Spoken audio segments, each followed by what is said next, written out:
రాజన్న సిరిసిల్ల జిల్లా తంగెలపల్లి మండల కేంద్రంలోని బస్వాపూర్ గ్రామ నూతన సర్పంచ్గా ఎన్నికైన పూర్ణామి రాజశేఖర్ రెడ్డి అధికారికంగా పదవి బాధ్యతలు చేపట్టారు. ఈ సందర్భంగా ఆయన గ్రామాభివృద్ధికి తన వంతు పూర్తి సహకారం అందిస్తానని గ్రామ ప్రజలకు హామీ ఇచ్చారు.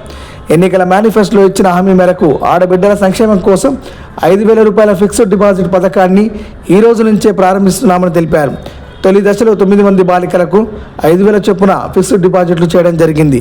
గ్రామంలో అభివృద్ధి కార్యక్రమాలు, సంక్షేమ పథకాలు పారదర్శకంగా అమలు చేస్తూ బస్వాపూర్ను అభివృద్ధి దిశగా తీసుకెళ్తామని సర్పంచ్ పూర్ణామి రాజశేఖర రెడ్డి తెలిపారు.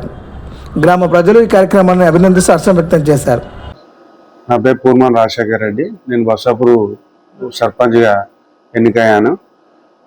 ఈరోజు చార్జ్ తీసుకోవడం జరిగింది ఎంపీడీఓ ద్వారా.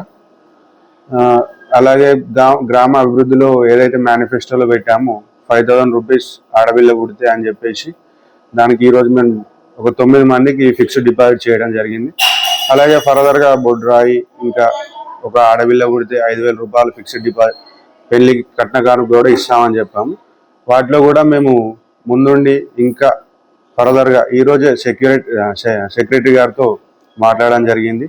వీధి దీపాలు రెగ్యులర్గా పెట్టినా కూడా మళ్ళీ బర్నడం జరుగుతుందంట. Drain system and GP workers కొంచెం ఇబ్బంది ఉంది, వాళ్ళది కూడా క్లియర్ చేసి అన్నీ ఒక వితిన్ 1 వీక్లో సాల్వ్ చేస్తామని చెప్పడం జరిగింది.